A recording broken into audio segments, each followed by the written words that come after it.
Fibroid का सदफ ने कहा था, तो हम वही कर मैम लेंगे। जी उससे जी। पहले 5 मिनट और बात कर लेते हैं जी। नाज ने हैंड रेस किया है। मैडम अस्सलाम वालेकुम। वालेकुम सलाम।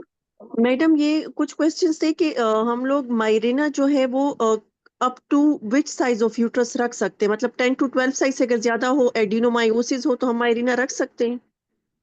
देखो, बात यह है कि अगर आप स्टडीज और वो चीज देखो तो कहीं हार्ड एंड फास्ट आपको मिला नहीं है कि माइरीना किस चीज में कॉन्ट्राइंडिकेटेड है।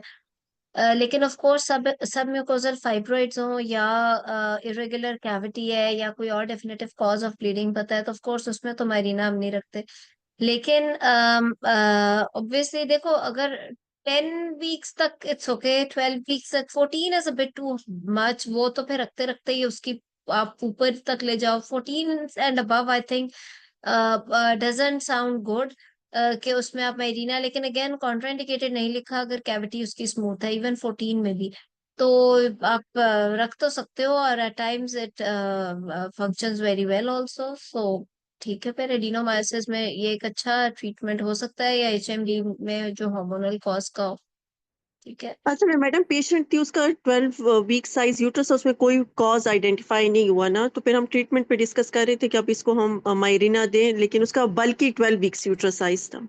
हाँ देखो, अगर एडिनोमायोसिस है आप उसे ऑफर कर सकते हो, and it it can function also, अगर अगर कोई और कॉज ऑफ एचएमबी नहीं है। Okay ma'am. और मैम ये यूट्राइन आर्टरी एम्बोलाइजेशन जो है, इसमें हम्म। एज सच मैंने कहीं सुना है, अब पढ़ा मैंने, पता नहीं कब था, कि 3 फाइब्रॉइड से ज्यादा हो तो फिर नहीं करते? देखो अगेन, ये वो बातें हैं जिसमें कोई हार्ड एंड फास्ट कॉन्ट्राइंडिकेशन नहीं लिखी हुई कि कहीं एब्सोल्युटली कॉन्ट्राइंडिकेटेड। मल्टीपल फाइब्रॉइड्स में भी uterine artery embolisation is not contraindicated, although it may not be that good और may not have that success जितना सिंगल फाइब्रॉइड में। दूसरी चीज ये कि सच्ची बात है कि करने वाले पे भी डिपेंड करता है। It depends on the skills कि किस हद तक एंड आर्टरी पे जाके वो यूट्राइन आर्टरी एम्बोलाइजेशन अचीव कर सकते हैं। बहुत सारे इंटरवेंशनिस्ट हैं जो कि एंड आर्टरीज तक जाते हैं और मल्टीपल फाइब्रॉइड्स को भी कर लेते हैं, बट वही बात है कि सक्सेस रेट इससे कम हो सकता है। तो सिंगल फाइब्रॉइड में बेस्ट सक्सेस है। 3 फाइब्रॉइड वाला मैंने तो कहीं नहीं पढ़ा, आई डोंट नो, उसके लिए you need to have a very good reference अगर आपके पास कोई 3 फाइब्रॉइड वाली बात है। लेकिन कहीं पे भी हार्ड एंड फास्ट कॉन्ट्राइंडिकेशन नहीं है यूट्राइन आर्टरी एम्बोलाइजेशन की फॉर फाइब्रॉइड्स। मैडम अगर पोस्ट मेनोपॉजल पेशेंट है और वो ब्लीड के साथ आई है, तो मैम कब हम कहते हैं कि पाइपेल करेंगे और कब हम कहेंगे कि हिस्टेरोस्कोपिक गाइडेड बायोप्सी करेंगे या डीएनसी करेंगे? It creating a lot of confusion ma'am. ये बहुत अच्छा क्वेश्चन है। इसका इस ये आपसे पूछा जाएगा एग्जाम में। It's not only for exam, again it's for your practical life also. इसके अंदर आपने एक्सक्यूज मी, एग्जामिनर आपसे पूछेंगे कि why you doing blind DNC not prepare, और why you doing hysteroscopic DNC. तो उसका जवाब ये होगा कि with Pipelle sensitivity is 40%, and with blind DNC it's 80%, and with stereoscopic guided endometrial sampling it's more than 98%. However, अब करना किसमें क्या है, रिसोर्सेज पे तो डिपेंड करता है। लेकिन अगर कोई पोस्ट मेनोपॉजल पेशेंट है और उसके अंदर है थिकनेस आपको दे दी हुई है, endometrial thickness is there, then you should not miss any sample of the endometrium. उसकी वजह यह है कि आपकी हाई सस्पिशन है for malignancy, so best option is hysteroscopic guided endometrial sampling in this patient because there is high suspicion of malignancy in this type of patient. So however, अगर एक patient है जिसके अंदर postmenopausal bleeding है but the endometrial thickness is also normal, but again number one preference आपको high sensitivity वाली चीज चाहिए। लेकिन अगर आपके पास रिसोर्सेज नहीं है and you are not suspecting malignancy to that extent, तो फिर ब्लाइंड डीएनसी या पिपेल से भी काम चल सकता है। लेकिन जिसके अंदर आप बहुत ज्यादा सस्पेक्ट कर रहे हो, जैसे कि may be patient is in her 40s, like 40 या अबव 45 है, and she is very obese and PCO and hyper and ज्यादा वाला उसका प्रॉब्लम है, क्या उसे कहते हैं, सॉरी मैं भी कहती हूँ उसका, अगर अगर हाइपर ईस्ट्रोजनिज्म आप सस्पेक्ट कर रहे हो, then you will have to you have to opt for the best option, which is the endometrial sampling through the hysteroscope. However, अगर अगर यंग पेशेंट है एंड यू आर एक्सपेक्टिंग कि उसका malignancy इतने आप एक्सपेक्ट नहीं कर रहे, तो फिर आप उसके प्रिपेल भी कर सकते हो। पोस्ट मेनोपॉजल में ब्लीडिंग को वैसे ही आप सीरियसली लेते हो, ठीक है। तो इस वजह से अगर आप उसके अंदर, best option is always hysteroscopic. However, if there are less chances of malignancy and you don't have options, or you don't have resources, then second better is a blind DNC. और अगर बिल्कुल ही लाइक लो रिस्क है और like young patient है and you want to perform endometrial sampling, जैसे HMB के साथ 40s में आई है, or maybe endometrial thickness is also may also be on the higher side. It may also be on the higher side, but even then आपका वो नहीं हो सकता, तो फिर आप पहल भी कर सकते हो। तो दो चीजें मैंने आपसे कहा, एक रिसोर्सेस, एक आपसे कहा कि सस्पेशन ऑफ malignancy। जहां malignancy सस्पेक्टेड है, you should not miss any sample at all. फिर तो आपने, बेस्ट ऑप्शन इज ऑलवेज स्टेरोस्कोपिक। वो इस हिसाब से आप फैसला करोगे। तो जब आपसे एग्जामिनर भी पूछे, सबसे पहले सेंसिटिविटीज बोलनी है कि इसकी ये सेंसिटिविटी है, ये सेंसिटिविटी है, best is excuse me, best is hysteroscopic endometrial biopsy. फिर सेकंड बेस्ट इज ये, और फिर रिसोर्सेज और सस्पेशन ऑफ malignancy। तो this makes your answer very good. जी ठीक है ना। मैम अगर एंडोमेट्रियल हाइपरप्लेसिया विदाउट एटीपिया आ जाता है, पोस्ट मेनोपॉजल ब्लीड है, नॉन डायबिटिक, नॉन हाइपरटेंसिव है, 50 इयर्स ऑफ एज है, तो मैं इसको ट्रीटमेंट ऑप्शंस में मायरीना भी बताऊंगी और TH BSO भी बताऊंगी, और फर्स्ट मैं कहूंगी कि मायरीना दूंगी मैं इसको। देखो सच्ची बात ये है, अगर एंडोमेट्रियल हाइपरप्लेसिया विदाउट एटीपिया आया है पोस्ट मेनोपॉजल ब्लीडिंग में, तो आपने पहले देखना है कि पेशेंट का कंप्लायंस क्या है, उसकी अपना IQ लेवल क्या है। सिर्फ बाय बुक नहीं जाना, पेशेंट से डिस्कस करना है कि ये हो गया है, दिस हाइपरप्लेजिया हैज इतने चांसेस ऑफ malignancy। 0% तो नहीं है ना, बेशक इट इज विदाउट एटीपिया, लेकिन चांसेस तो है। Mirena is number one option जिसमें सक्सेस है, but will you will have to be, आप फॉलो अप में रहोगे, very very strict follow up. और अगर नहीं फॉलो अप में रहोगे तो अनएक्सपेक्टेडली आपकी malignancy हो सकती है।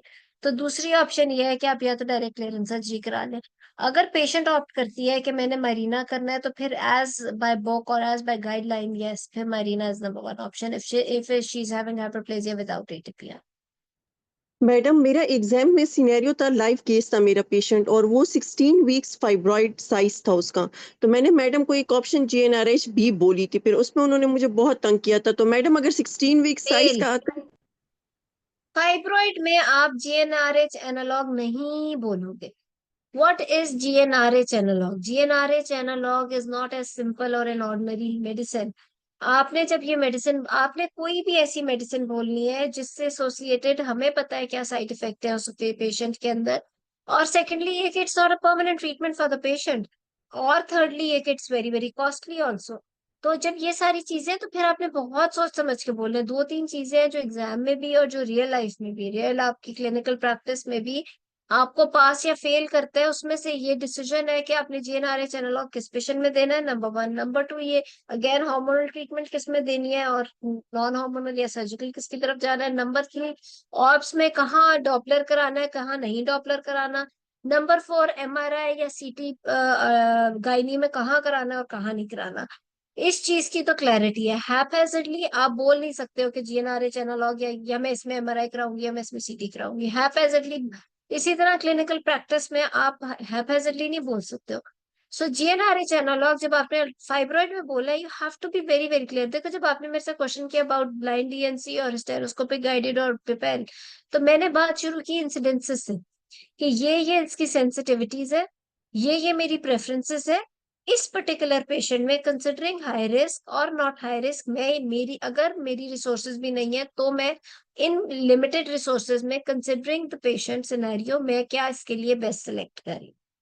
ये आपने एक लाइन में पूरा जवाब दे देना है। सिमिलरली जब आपने फाइब्रॉइड की बात की, तो फाइब्रॉइड के अंदर GnRH एनालॉग की देने की सिर्फ एक रीजन है, उसके अलावा कोई रीजन नहीं है। If you want to reduce blood loss in the patient, which is not a good reason. Blood loss reduce करने के और बहुत अच्छे तरीके हैं जिसके अंदर आप उसके कम साइड इफेक्ट्स वाली चीज को भी कर सकते हो। ठीक है। सो GnRH एनालॉग आपने इस तरह नहीं देना पेशेंट को। सॉरी, एक मिनट।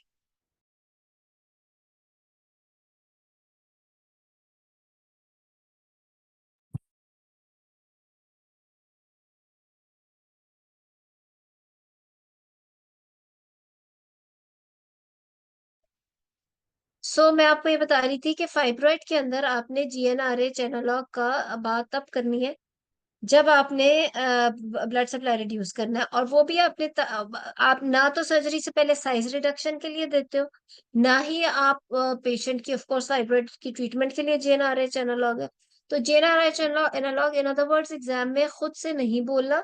जब एग्जामिनर आपसे क्वेश्चन करे कि how will you reduce blood supply, blood loss in the patient for the surgery, what are the prerequisites या what are the steps you can take to reduce blood loss during surgery, उसके अंदर one of the steps में आप कह सकते हो कि preoperatively GnRH analogue is an option, वरना फाइब्रॉइड में इसका जिक्र भी करने की जरूरत नहीं है। ठीक है, थैंक यू मैडम। ठीक मैडम। वेलकम। ओके, बड़े अच्छे मैम क्वेश्चंस किए। किसी और ने कोई क्वेश्चन करना है, कर लें, फिर हम मैम जल्दी से। आज वजाइनल हमने, सॉरी, स्टेक्टमी। दो सिनेरियोस करने हैं, एक ताबिंदा का, एक सदफ का। आज एग्जाम की तरह करेंगे, तो क्लास की तरह वो नहीं होगा। तो हम एक तरह से मॉक हो जाएगा। जी समीना, ताबिंदा कुछ कहती है, Samina ji. Ma'am in vaginal hysterectomy उन्होंने मुझसे पूछा था कि what are the techniques to reduce the bleeding loss. So मैंने उनसे कहा था कि I will use the injection adrenaline and I will use the meticulous suture technique and I will also after ligating every pedicle I will transfix it। तो हम्म। तो उस पे वो उस पे मैम उन्होंने 3 नंबर दिए थे मुझे। इस सारे में सबसे पहली अगर आप स्टेटमेंट बोलो, क्योंकि देखो बात ये है कि ये वो स्टेशन हैं, ये मुश्किल स्टेशन नहीं समझे जाते, ये वो स्टेशन हैं जो आने ही है एग्जाम में, और जो सवाल होने ही है। लेकिन इंटरेस्टिंग बात यह है कि इसी में ही आपको पास नहीं करना उन्होंने, क्योंकि आपसे पहले वाला, हर पहले वाला कैंडिडेट इतना एक्स्ट्राऑर्डिनरी इन क्वेश्चंस के जवाब सोच के गया है, जैसे कि मैंने नाज को भी बताया अबाउट पेपेल एंड एवरीथिंग। हर चीज की क्लैरिटी आपको होनी चाहिए। इसी तरह इस सवाल का जवाब वो सोच के गए हुए। अगर इस सारे सवाल से पहले आप बोलो कि वीएच के अंदर तो ब्लड लॉस होता ही नहीं है, मतलब there is no point, this is not a procedure जिसके अंदर ब्लड लॉस हो। मेरा ख्याल है इसके अंदर शायद लैप्रोस्कोपिक हिस्टेक्टोमी से भी कम ब्लड लॉस होता होगा। सो वीएच इज, इसीलिए वीएच, अगर आप तीनों मोड्स ऑफ हिस्टेक्टोमीज देखो जिसके अंदर वीएच, लैप्रोस्कोपिक और एब्डोमिनल है, उसमें सबसे सेफेस्ट और सबसे अच्छा जो है वो वीएच ही समझा जाता है, क्योंकि वीएच में मिनिमल ब्लड लॉस है, मिनिमल गट इंजरी है, मिनिमल ये ब्लडर इंजरी है, मिनिमली कोई और इंजरी है। So VH is the safest mode actually. सबसे पहले आप यही बोलो, मतलब ये थोड़ा हैरान कौन होने वाला क्वेश्चन है कि वीएच में ब्लड लॉस कम करने के लिए, मतलब you just need to remain in the planes, आप सही राइट प्लेन्स में रहो, और तो there is no blood loss in VH. However your rest of the answer was very good, मतलब आपने बहुत अच्छा जवाब दिया। मैडम ये हमारी एपी भी करती थी, और ये मैंने कहीं पढ़ा भी था कि वो एड्रेनालिन मिक्स्ड वो नहीं वेसोप्रेसर, लगाते लोकल वीएच में, तो उसमें हाँ वो था। लगाते हैं, उससे आप प्लेन में रहते हो। उसको लगाने का ही मकसद ये होता है कि आपके प्लेन्स अच्छे बच जाते हैं, वेसोप्रेसिन जो होता है। मैडम एक और चीज मैंने पूछनी थी लेकिन वेरी जैसे। फ्रैंकली वीएच के अंदर आपको इवन किसी भी चीज की जरूरत नहीं है, there is no blood loss in VH frankly. जी समीना। अच्छा मैडम मैंने ये पूछना था कि जो जो ये जितने भी हमारे पास कैंसर के जो भी हमसे वो स्ट्रक्चर डिस्कशन या रोल प्ले वाले आते हैं मैडम, उसमें जब हम इन्वेस्टिगेशंस में जाते हैं तो ये 2 स्टेप डायग्नोसिस होता है ना, कि आप पहले अल्ट्रासाउंड मांगते हैं और फिर उसके बाद आपको उस पर कुछ फीचर्स पता जाते हैं, जस्ट लाइक ओवरी की अगर हम बात कर लें तो हमें पहले जो उनसे अल्ट्रासाउंड के फीचर्स मांगेंगे और उसका कोई CA-125 मांगेंगे। उसके बाद मैडम अब हमने उसकी जो उनसी है कोई मतलब आगे ट्रीटमेंट डिसाइड करना है, तो हम सारी LFTs RFTs और वो एक ही गो में बोल देंगे, या फिर हम उसको आपने सबसे पहले बेसलाइन मांगी, बेसलाइन के बाद आपने अल्ट्रासाउंड मांगा, और आप वहां चुप कर गए। आपने CA-125 भी नहीं मांगा, आपने कहा my rest of the reports will और investigations will depend on my ultrasound report. अगर अल्ट्रासाउंड पे कोई सस्पेशन या कोई फीचर जैसे कि कॉम्प्लेक्स सिस्ट या कोई चीज उन्होंने दे दी या ब्लड फ्लो ज्यादा दे दिया, तो फिर आप ट्यूमर मार्कर्स मांगोगे, और फिर further investigation will depend on tumour markers report. लेकिन एग्जाम के अंदर बार बार आपको मौका नहीं दिया जाता कि आप उनसे पहले अल्ट्रासाउंड मांगो, फिर आप वेट करो, और फिर आप कहो कि अब मैं ट्यूमर मार्कर मांगूंगी या मैं ये। तो आपने क्या करना है, बेसलाइन मांगा, अल्ट्रासाउंड मांगा, अल्ट्रासाउंड उन्होंने नहीं देना आपको फौरन से, तो आपने साथ ही, बिकॉज यू आर एक्सपेक्टिंग कि this patient is here with an adnexal mass, आपने उसकी पीवी की, उसमें एडिनेक्सल मैस आया, या वो पेशेंट बैठ के आपको खुद कह रही है कि मेरी ओवरी टेस्ट बताइए, या उसके सिम्टम्स हिस्ट्री में ऐसे हैं कि जिससे आपको सस्पिशन है कि देयर इज एन एडिनेक्सल और एन ओवेरियन मास, तो आपने बेसलाइन मांगा, अल्ट्रासाउंड मांगा और साथ ही ट्यूमर मार्कर्स मांग लिए जो कि उस एज से रिलेटेड आपको लग रहे थे। और जब ट्यूमर, और फिर आप चुप कर गए, फिर आपने कहा कि my rest of the investigation will depend on my ultrasound and tumour markers report. Examiner इस टाइम पे मोस्टली एक ना एक चीज दे देता है, या तो वो अल्ट्रासाउंड पे कोई फीचर आपको ऐसा बता देता है या कोई एक ट्यूमर मार्कर बता देता है जो ज्यादा होता है। अगर वो ट्यूमर मार्कर ज्यादा है बहुत, तो फिर आप उसके बाद उसका सीटी मांग लोगे to see the spread of the disease. ठीक है, तो इस तरीके से चलेंगे। बहुत रेयर होता है कि वो ना अल्ट्रासाउंड बताए ना tumour markers, then just wait because you can not just go directly to see the spread of the disease. पहले कुछ तो पता चले कि मेलिग्नेंसी है भी कि नहीं। ठीक है, ठीक है मैडम। गुड। सो एक एक करके, जी समीना और फिर तहरीन। जी वालेकुम सलाम, जी समीना। मैम ये क्वेश्चन था, ये फाइब्राइड जो इंटीरियर और पोस्टीरियर वॉल के होते हैं ना, तो लेस देन 3 और मोर देन 3, तो मैम इनमें मतलब पहले मेडिकल मैनेजमेंट का बोलना है और फिर उसके बाद ये माइमेक्टमी और फाइब्रॉइड के अंदर आपने मेडिकल मैनेजमेंट की बात नहीं करनी, नंबर वन। आपने उसकी बात नहीं करनी, क्या उसे कहते हैं, जीएनआरएच की बात नहीं करनी। कहाँ पे मेडिकल मैनेजमेंट की बात फिर भी हो सकती है फाइब्रॉइड पे? उस जगह पे जहां पे fibroid is not indenting the cavity और is not present inside the cavity, it's subserosal absolutely. और she is having multiple small fibroids, सारों का साइज मिला के 3 सेंटीमीटर से कम बन रहे हैं। तो उस इस तरह के पेशेंट में आप फिर भी सस्पेक्ट कर सकते हो कि देयर में be some hormonal cause and not fibroid is not the cause, तो आप उसको हार्मोनल ट्रीटमेंट या मेरिना ऑफर कर सकते हो। अदरवाइज फाइब्रॉइड में मेडिकल ट्रीटमेंट का कोई रोल नहीं। ठीक है, मैम तो मतलब जो heavy menstrual bleeding due to fibroid, मतलब अगर वो मोर देन 3 सेंटीमीटर और इंटीरियर पोस्टीरियर वाल, तो मैम बस वो according to the age and fertility wishes पर डायरेक्टली मायोमेक्टमी और हिस्टेक्टमी का बोलना है। बिल्कुल। अगर अगर you think that fibroid is the cause of her heavy menstrual bleeding, then she's young, wants to conserve her uterus, so definitely myomectomy. If she has completed her family, she is above 40, तो hysterectomy. If she has completed her family and she's below 40, maybe in her in 30s or something, even then you can offer hysterectomy. ठीक है, with ma'am conservation तो of बस ovary. सिर्फ वो एक ही condition में जो लेस देन 3 एंड सब म्यूकोजल, उसमें सिर्फ मेडिकल ट्रीटमेंट है, इसके सब अलावा सब में म्यूकोजल नहीं, सब सिरोजल। सब म्यूकोजल में तो of course it's the cause of bleeding. तो मैम उससे म्यूकोजल तो मतलब कैविटी के अंदर हो गई।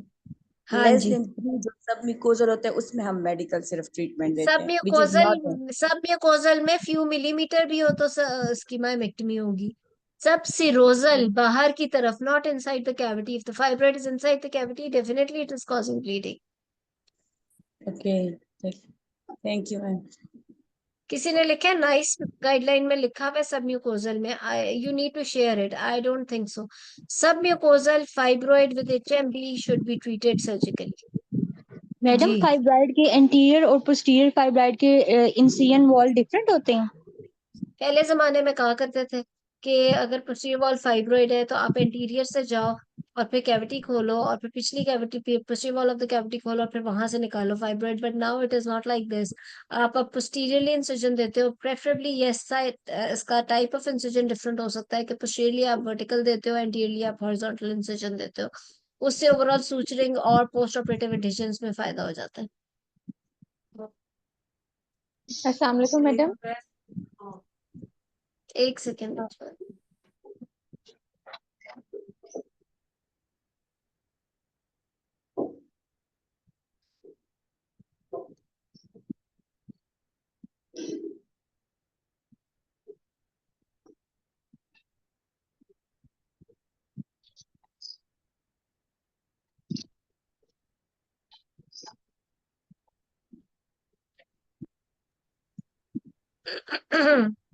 हाँ जी, जी क्या मैडम, कहते हैं? मैडम जीएनआरएच का ही था वो क्वेश्चन कि वो मैंने सुना भी था और वैसे भी कि अगर आपका बहुत मैस एब्डोमेन है यानी 22 वीक साइज का, एक मेरे पास एग्जांपल किया एक पेशेंट को सिर्फ प्रेशर इफेक्ट्स थे। ठीक है, वो ठीक है, 37 इयर्स की थी, 22 टू 24 वीक साइज उसका ना फंडल हाइट की फाइब्रोइड की वजह से उसको सबसे रोजल बड़े बड़े थे और उसको ठीक है, पीरियड्स का कोई इशू नहीं था, प्रेशर सिम्टम्स थे, पेन था और फैमिली भी उसकी ठीक है। 2 या 3 बच्चे थे। तो मैडम अब इस सूरत में हम अगर हम उसको GnRH नहीं देंगे तो फिर तो मिडलाइन से खोलना पड़ेगा ना, ये तो बहुत बड़ा है। GnRH नहीं देंगे। GnRH is not given to reduce the size of fibroid preoperatively, number one. Number two, you can give GnRH to, because अगर आपने GnRH reduce करने के लिए साइज के लिए दे दिए, your surgery will become very very difficult. एक चीज तो ये कि फाइब्रोइड का साइज बहुत तो छोटा, चलो 6 महीने फिर आप उसे GnRH पे लगा छोड़ो, ताकि फाइब्रोइड का साइज उसका, वो भी चांस है कि ना भी इतना हो, लेकिन चलो 50% भी कम हो गया, तो when you will perform surgery in this type of patient, आप एक हेल पे एंड अप होगे, you will not find the right planes, आपकी सर्जरी बहुत मुश्किल हो जाएगी, आपको ये नहीं पता लगेगा सबसे पहले इंट्राऑपरेटिवली कि you working on a fibroid और a sarcoma and where is a uterine wall and what not. जब प्लेन्स ही नहीं मिलेंगे तो सर्जरी भी बड़ी मुश्किल होगी, तो इस वजह से GnRH is not a good thing, number one. तो उसके अलावा जो बॉडी पे साइड इफेक्ट्स होंगे उस पेशेंट में, वो अलग चीज। तीसरी चीज ये कि अगर 20 to 24 वीक साइज है, it's a mobile mass, you don't need to frankly give a midline incision, but चलो अगर जिसका जो हैंड सर्जिकल हैंड है, we have to keep patient safe. हमने, हमारे लिए सेफ्टी सबसे पहले, if you got good surgical hands and you know you can remove this 24 week size fibroid which is not adherent to any other structure, with the transverse incision it can easily be removed through a transverse incision. Even इससे भी बड़ा size का mass अगर आपके सर्ज, if you are good surgically, you can remove even 30-34 week size mass with horizontal incision. आप उसको piecemeal करके हॉरिजॉन्टली निकालते हो, इवन 36 वीक्स भी, if you know the anatomy well. बस ये है कि mass should not be adherent everywhere anywhere. अगर if it's a big mass above umbilicus but she is giving history of previous surgeries, और abdomen पे आपने देख लिया है कि मैस जो है वो एडहेरेंट है टू द सराउंडिंग स्ट्रक्चर्स, तो फिर you should give the midline incision, you should not do. फिर आप रिस्क नहीं दे सकते पेशेंट को खामखा कॉस्मेटिक्स की तरफ जाके कि मैं हॉरिजॉन्टल दूं, लेकिन फिर उसके बाद आपसे जी मैडम। डिजिटलाइसिस और सेफली ना हो। तो midline is basically given to have a very good view of the surrounding structures as well as the fibroid and the mass itself. But if the mass is mobile enough, then you don't need to give a midline incision. But again, आप अपने surgical hand के मुताबिक incision जी madam. decide कर सकते हो, तो आपने madam patient को safe रखना है। इसमें फिर मायोमेक्टमी होगी ना, क्योंकि ये तो 37 ईयर्स है, ऑल्दो इसकी फैमिली कंप्लीट है, मगर हम मायोमेक्टमी ही करेंगे ना इसमें। 37? She is 37? Yes madam. देखो, patient is 37, she is having fibroid, huge fibroid. It's a condition which can be recurring also. So you will give options to the patient. आप उससे कहोगे कि your family is complete and तो but the fibroid is there. अगर मैं myomectomy करूंगी तो फिर उसके बाद आपकी जो यूट्रस है, there are chances because there are 13 years for the menopause and this fibroid can recur also. So if the family is complete, so there is no harm कि हम इसको directly उसकी तरफ लेके जाएं। hysterectomy can also be offered to her. Madam ये फिर exam में फिर वो एग्जामिनर्स पीछे ही पड़ जाती हैं। देखो, बात उनकी भी ठीक है, वो बैठी है आपके पीछे पढ़ने के लिए, चाहे आप सही बात भी करो वो आपके पीछे पढ़ेंगे, वो आपका कॉन्फिडेंस खराब करेंगे to see that how much sure you are about yourself. आपने देखो, एग्जाम तो सिर्फ उसी दिन पास होगा जिस दिन आपको पता है कि जो आप बात कर रहे हो वो ठीक है, and you can justify it very well, जैसे मैंने आपको इस वक्त जस्टिफाई किया है कि भाई फैमिली जी के, अच्छा मैडम। अगर एग्जामिनर आपके पीछे पड़ जाती है कि what you are doing hysterectomy in a patient 37 years of age, you are removing her uterus, आप उसे कहोगे yes madam because her family is complete, I am conserving her ovaries. What if she comes to me again after 5 years with the same condition? Am I going to perform another myomectomy or hysterectomy in a patient who had previous myomectomy? Isn't it going to be more risky for her? अगर आप इस तरीके से उसी tone में, उसी आवाज में, उसी वॉल्यूम में एग्जामिनर को जवाब दोगे, आंखों में आंखें डाल के कि yes I will do hysterectomy in the patient, बेशक she is young, she is 37, even उम्र। So if you are so अगर आप इसी तरीके से एग्जामिनर को कहोगे कि although she is young and you are performing hysterectomy in this patient, but what if she comes back to me after 5 years with the same condition? Because there are chances of recurrence of a fibroid. अगर इसकी family complete ना होती और इसकी अपनी wish होती कि socially she wants जी to madam. conserve her uterus, that was another issue, right? But if the family is complete, you have given option to the patient, you have told her that this can recur. So performing a hysterectomy in a patient who had previous myomectomy few years back is really a bad thing. ठीक है? तो आप शायद उस exam में top करके उठोगे, ठीक है ना? तो जी मैडम। आपका मैडम ये एग्जाम इस रूल वक्त पास होगा जब तक आप अपनी कहीं भी बात पे क्लियर ना हो, फर्म ना हो और जस्टिफाई ना कर सको ठीक तरीके से। जब तक ये मैडम नहीं होगा यही तब तक ये एग्जाम पास नहीं हो सकता। जी सदर।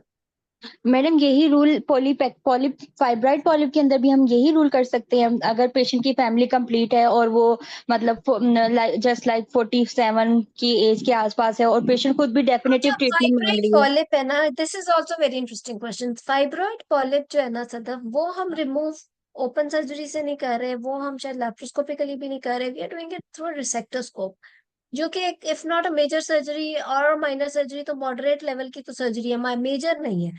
आप विजाइनली जाके रिसेक्टोस्कोप से वो अगर कंप्लीट रिमूवल ऑफ फाइब्रोइड कर सकते हो तो it's not a very big thing. And if patient is young, बेशक फैमिली कंप्लीट है, विजाइनली उसका फाइब्रोइड पॉलिप पूरा का पूरा रिमूव हो रहा है रिसेक्टोस्कोप से, तो you can give her a chance. फिर आप उसको कह सकते हो कि there is no other fibroid in the uterus and I have removed it vaginally, so yes, इसमें पूरा इतना मेजर सर्जरी ऑफ हिस्टेरेक्टोमी में जाने की जरूरत नहीं है if she is young.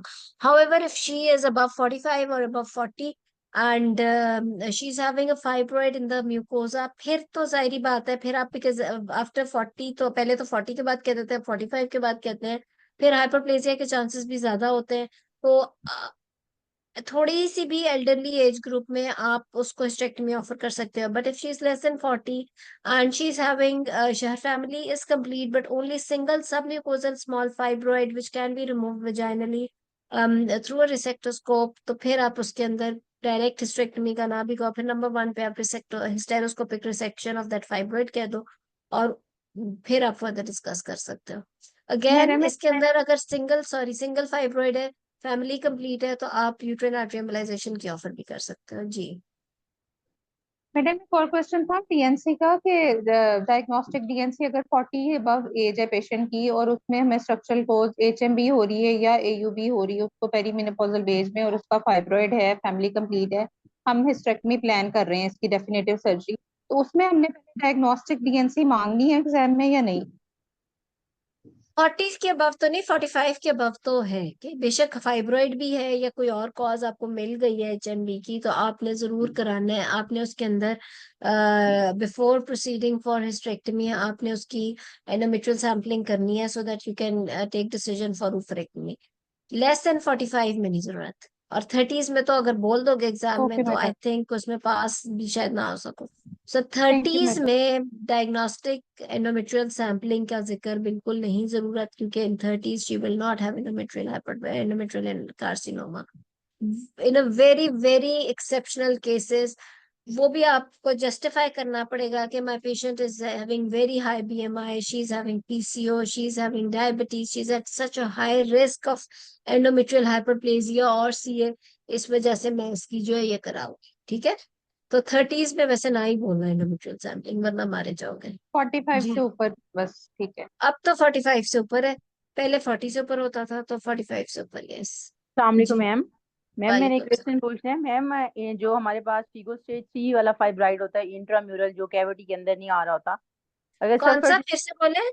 Ma'am Figo Figo से मैम फिगो 3 जो कैविटी के अंदर नहीं होता, जो फीको टोटली, 3, यस मैम फिगो 3 जो मैम ठीक है, टोटली ठीक इंट्राम्यूरल है। होता है मैम, It's उसमें हम inside लोग the अगर, myometrium as well as endometrium, right? Yes ma'am, cavity में भी होता है, it's like more than 50% in the myometrium, less than 50% inside the cavity. ठीक यस बात की मैम, मैंने, ऐसे जी ही है, मैम, ठीक है। यस मैम यस 3 और ये मैडम। 4 वाले जो है मैडम, ये अगर 3 3 वाला और तो चलो 4 हम, मोर इन द मायोमेट्रियम, जी। जी मैम जो 3 एंड 4 वाले मैडम, अगर पेशेंट सब फर्टिलिटी के साथ हमारे पास आया तो 4 वाला 3 वाला तो हम निकालेंगे ना, कि वो एंडोमेट्रियल में यस, कॉन्ट्रैक्ट 3 कॉन्टैक्ट कर वाला रहा है 4 वाला। वजाइनली नहीं निकलेगा, 3 वाला स्टेरोस्कोपिक रिसेक्शन से या वजाइनली नहीं निकलेगा, 3 वाला आपको एब्डोमेन से ही निकालना पड़ना है, मैं ठीक मैक्टमी है? करनी पड़ती है मैडम उसके लिए फिर यस, हमें, मायोमेक्टमी एब्डोमेन के थ्रू, जी। मैडम। और जो 4 वाला है जो कम्प्लीटली इंट्राम्यूरल है मैडम, उसमें हमने फिर उसमें भी हमने मायोमेक्टमी करनी है, वो भी तो काज हो सकती है ना, क्योंकि सब फर्टिलिटी की, क्योंकि अगर वो मायोमेट्री में पड़ा बिल्कुल। हुआ है तो वहाँ का देखो इन्वायरमेंट इसके अंदर खराब मैं कर, आपको एक बात बताती हूँ, ये भी शायद कहीं बहुत शायद हो भी कहीं ना कहीं हार्ड एंड फास्ट रेफरेंस। अगर तो फाइब्रॉइड बहुत छोटा है विच इज इंट्रामायोमेट्रियल और इवन सबम्यूकोजल, सब सिरोजल नॉट म्यूकोजल, सब म्यूकोजल तो इनफर्टिलिटी में आपने निकालना है यार, जी मैम 0, 1, 2 वाला तो निकालना है सब फर्टिलिटी में, 0, 1, 2, 3 वाला, सॉरी ये तीनों ये सब निकलेंगे। 4 जी एंड बियॉन्ड अगर 3 सेंटीमीटर से ज्यादा है तो निकालना है, या छोटे छोटे होते हैं ना 1, 1 के, अगर उन सबका साइज मिला के 3 सेंटीमीटर से ज्यादा हो रहा हुआ तो सब फर्टिलिटी में निकालना है। ठीक ठीक मैम, ठीक है मैम, ठीक है। Thank you ma'am. मतलब आप कह रही वेलकम। हैं इंट्राम्यूरल वाला जो 3 सेंटीमीटर से ज्यादा अगर एक है तो निकाल दें, और अगर छोटे छोटे भी फोर हैं फिगो 4 एंड बियॉन्ड के सबका मिला के साइज अगर 3 से ज्यादा हो रहा है तो फिर निकाल दें सब फर्टिलिटी में। ठीक है ma'am, thank you ma'am. Welcome. जी, अनीला का हो गया। Okay, so good, very good. So quickly अगर हम केस पे करना, अगर कोई और क्वेश्चन है, आप बहुत अच्छे क्वेश्चन आप लोग तो कर रहे हो। Where to give medical and surgical madam treatment in endometriosis? जी, मेरे केस में जो फाइब्रॉइड इनलार्ज था 16 वीक्स का, जिसपे मैंने पहले जीएनआरएच बोला, फिर मैंने कहा ये कॉस्टली है तो हम इसकी जो है तो माइमेक्टोमी, तो मैडम उन्होंने मुझसे एक क्वेश्चन पूछा कि पेशेंट की ये एज नारेज के 45 ईयर्स वक्त है। ही आपको एग्जामिनर ने बस कर जी होगी कि मैडम, एग्जाम उसके लग बाद गया। उन्होंने मुझे बहुत तंग किया, फिर उन्होंने मुझे कहा कि अच्छा ये बताओ कि 45 ईयर की वुमेन है, अब आपने मुझे कह दिया कि मैं इसकी हिस्टेरेक्टमी प्लान करूंगी, तो आप मुझे ये बताएं कि आप इसकी ओवरीज हटाएंगी कि नहीं हटाएंगी। तो मैंने कहा कि मैडम पेशेंट फर्टिलिटी विश और पेशेंट के अकॉर्डिंग मैं काउंसल करूंगी कि रीसर्जरी की जरूरत पड़ सकती है, बट शी सेड कि अगर पेशेंट भी कहती है तो आप हटाएंगी कि नहीं। तो मैंने कहा कि फिर हटाऊंगी। तो फिर उन्होंने कहा कि अच्छा फिर एचआरटी जो महंगी है, तो मैडम ये पूछा था कि 45 ईयर पे ओवरीज हटाएंगे कि नहीं हटाएंगे। ओफरेक्टमी, चाहे वो 45 की है या वो उससे बड़ी है। देखो, आपसे जब भी क्वेश्चन ओवरीज का करे, it does not depend on patients wish और फर्टिलिटी। ये वो चीज है, देखो आपने ये उससे सीए से बचाना है। आपने 3 बातें करनी है। आपने कहना है my decision for oophorectomy depends on my ultrasound finding for the ovary, number 1। Number 2, intra operative findings of the ovary. Number 3, family history of CA breast, CA ovary, CA colon in the family.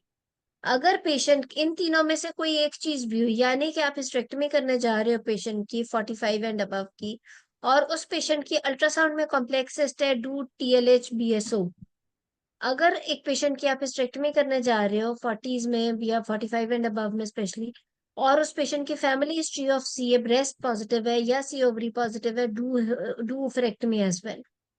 या फिर अगर कोई patient है जिसके अंदर आपका क्या उसे कहते हैं इंट्रा ऑपरेटिवली आपको अल्ट्रासाउंड पे उन्होंने कोई सिस्ट नहीं दी, उसकी कोई फैमिली हिस्ट्री पॉजिटिव नहीं है, और जब आप अंदर गए हो and you saw that you are performing hysterectomy for HMB and you find a cyst in the ovary which is suspicious looking, or a cyst in the ovary which is very very big, perform bilateral oophorectomy।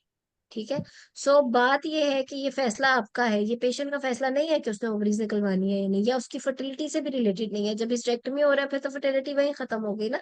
So hysterectomy हो रही है तो आपने यही examiner को कहना है कि my decision for oophorectomy depends on my family history of CA breast ovary colon, my this ultrasound findings for the ovary, and number 3, intraoperative look of the ovaries. अच्छा मैडम, एक एक मैम क्वेश्चन की बात पे ना, एक patient थी, live patient थी, मैं कल देख के आई थी हॉस्पिटल में। पेशेंट की एज 40 ईयर्स थी, फैमिली कंप्लीट थी, उसकी एक हेमरेजिक सिस्ट आई हुई थी स्कैन पे 7 × 8 सेंटीमीटर की लेफ्ट ओवरी में। तो वो उसको सर्जरी के प्लान के साथ एडमिट किया हुआ था। पेशेंट का साइकिल रेगुलर था, बस पेशेंट को पेन की कंप्लेन थी, और वायरल मार्क वो सॉरी ट्यूमर मार्कर्स भी नॉर्मल थे, और सस्पिशन था कि हेमरेजिक सिस्ट है। तो मेरा ये सवाल है कि इसमें हम इसकी यूनिलेटरल सल्फिंजो ओफ्रेक्टमी करेंगे, सिर्फ सिस्ट निकालेंगे, या बाइलेटरल सल्फिंजो ओफ्रेक्टमी कर दें? देखो, if you think that this is purely a hemorrhagic cyst, then you don't need to remove the other ovary also. She's 40, अभी उसके 10-12 साल बाकी है, जी मैम। तो आप उसकी एक साइड की फिर पर ये है कि you can either you discuss with the patient, you can either perform cystectomy or oophorectomy of one side. Preferably cystectomy, फिर तो ओवरी भी क्यों निकालनी है? It's just a hemorrhagic cyst, although size has increased to this extent कि अब आप उसको कुछ फैसला कर रहे हो, वरना और कुछ नहीं। लेकिन एक चीज और बड़ी इंपॉर्टेंट है, अगर इस तरह की सिस्ट आपको पास आ जाती है 45 से ऊपर, तो फिर जी आपके ट्रीटमेंट ऑप्शंस में यूनिलैटरल ओफ्रेक्टमी होगी, फिर सिस्टेक्टमी नहीं होगी, या तो यूनिलैटरल सिम्पिंगोफ्रेक्टमी होगी, नंबर 2 ऑप्शन होगी हिस्टेरेक्टमी विद बीएसओ। क्योंकि after 45 years of age if the cyst इस तरह की सिस्ट बन रही है, तो देर आर मोर देन, किसी किताब में ये भी लिखा है कि 45 years and above में more than 45 to 50% chance of malignancy of any complex ovarian cyst which is of this big size. तो you never know कि later on biopsy it comes out to be really bad. तो आप उसको उस 8 centimetre की complex cyst बेशक haemorrhagic हो 45 and above में don't take it very easy और सिंपल. आप उससे क्लियरेंस सर्जरी की बात देर एंड देन भी कर सकते हो. ठीक है मैम, थैंक यू. मैडम अगर सिर्फ पेशेंट की 46 ईयर के ऊपर सिस्ट है और मतलब उसका अगर हम उस पे भी हम RMI अगर देखें तो वो लेस देन 250 है और बट मोर देन 200 है, तो मैडम इसमें हम पेशेंट का जो ट्रीटमेंट है वो बायोलेटरल सेल्पिंग को ऊफ्रेक्टमी जस्ट करेंगे ना, हिस्टेक्टमी तो नहीं करेंगे?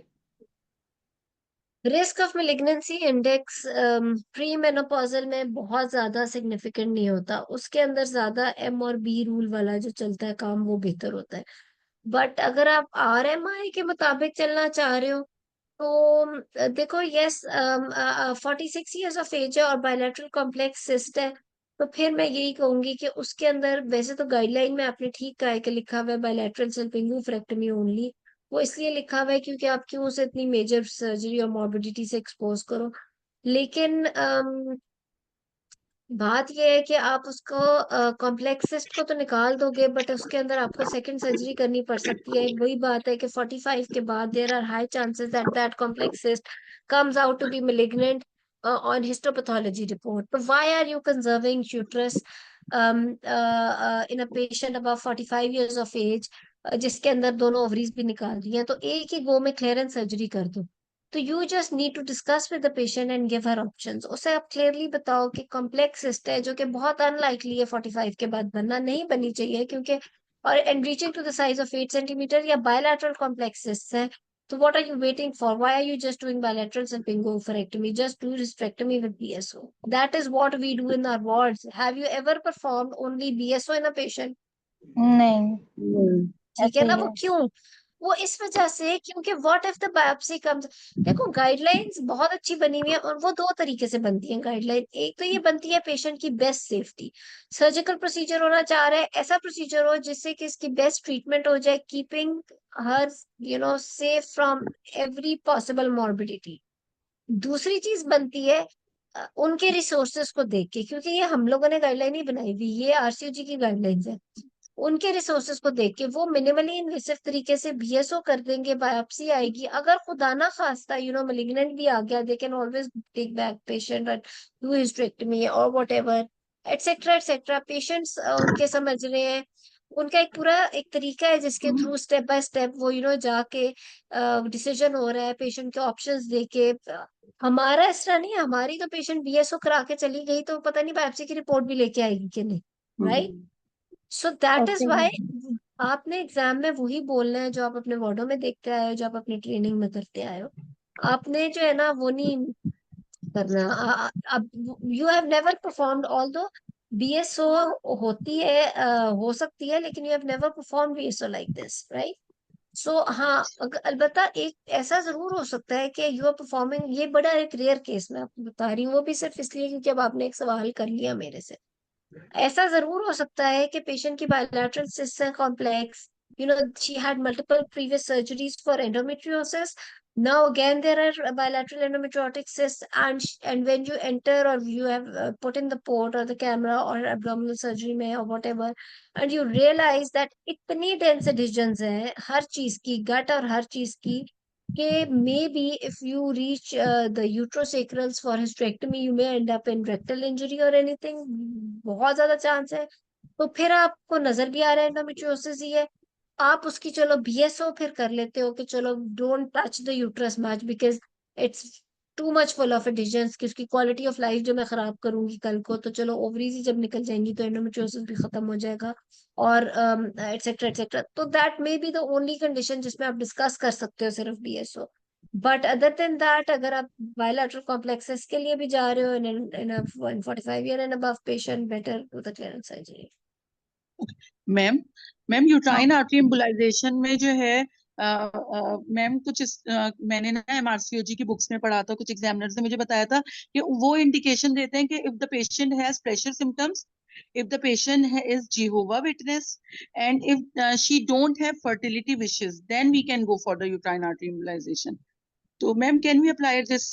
आई विल टेल यू, देखो जो यूट्राइन आर्टरी एम्बोलाइजेशन है, इट्स ये सुनने में बहुत जबरदस्त चीज लगती है, और पेशेंट को बताने में भी कि आप सुबह आओगे, it's a no OPD type procedure, day care type procedure, not OPD but day care type procedure है, शाम से पहले आप डिस्चार्ज हो जाओगे, there is no surgery, no blood loss, nothing nothing, ठीक है, बिल्कुल एक्सपेंसिव में भी, वो भी कई जगहों पे चलो थोड़ा सा कॉस्ट इफेक्टिव भी है ही, बिकॉज आप बड़ी, लेकिन why is it not mentioned in our guidelines? हमारी गायनी क्या, जो कि मसला ही गायनी के लिए यूज हो रहा है, जैसे कि फाइब्रॉइड में या एचएमबी में या एडिनोमायोसिस में, हमारी किसी गाइडलाइन में कोई एक ट्रीटमेंट ऐसी नहीं लिखी जिसमें यूट्राइन आर्टरी पे एम्फसाइज किया हो या उसको फर्स्ट लाइन किया हो या etcetera etcetera. Why is that so? इसलिए क्योंकि अभी तक फर्टिलिटी में नहीं रिकमेंड किया हुआ। Myomectomy for fertility is better than uterine artery embolisation. Yes, अगर एक पेशेंट की फैमिली कंप्लीट है, सिंगल फाइब्रॉइड है, एचएमबी के साथ है, उसमें it may be good, but जिसमें फर्टिलिटी है, जैसे कि अभी मैं शकरिंदा ने कहा है कि देर आर फ्यू कंडीशंस जिसके अंदर आप मायोमेक्टमी इज डेफिनेटली प्रेफरेबल, और यंग पेशेंट के अंदर, मल्टीपल फाइब्रॉइड्स के अंदर, patient who wants to conceive also, तो उसके अंदर uterine artery embolisation is not number 1 option. Ma'am, and what about the endometrial ablation? If the endometrial thickness is less Endometrial than 8, ablation is very good. Endometrial ablation should be done, but only if it is available in your setup. if the fibroid size is less than 3 centimeter, ma'am, and the patient endometrial thickness is and the uterus size is less than 10 weeks, and the patient can conceive after endometrial ablation, but there are the chances that she may have placenta accreta after that. Endometrial ablation is equivalent to hysterectomy. If you're doing endometrial ablation, she cannot conceive, she may not have periods, etc., etc. Endometrial ablation में major surgical procedure नहीं होता, लेकिन uterus का काम खत्म हो जाता है। मैडम एंडोमेट्रियल And- हाइपरप्लेजिया में दे सकते हैं एंडोमेट्रियल एब्लेशन का ऑप्शन? नहीं, ठीक है। Ma'am, कहीं भी नहीं लिखा है ऐसा, ma'am, गाइडलाइन में भी I नहीं have है। one case of ovarian either cancer. मायरीना और फॉलो अप और मेडिकल ट्रीटमेंट, बट एब्लेशन का कहीं जिक्र नहीं है, एंडोमेट्रियल या फिर हिस्टेरेक्टमी। मैडम एक केस था कि 47 ईयर ओल्ड लेडी थी और पैरा 4 थी और उनको कॉन्टिन्यूस हैवी मेंस्ट्रुअल ब्लीडिंग थी 6 मंथ से।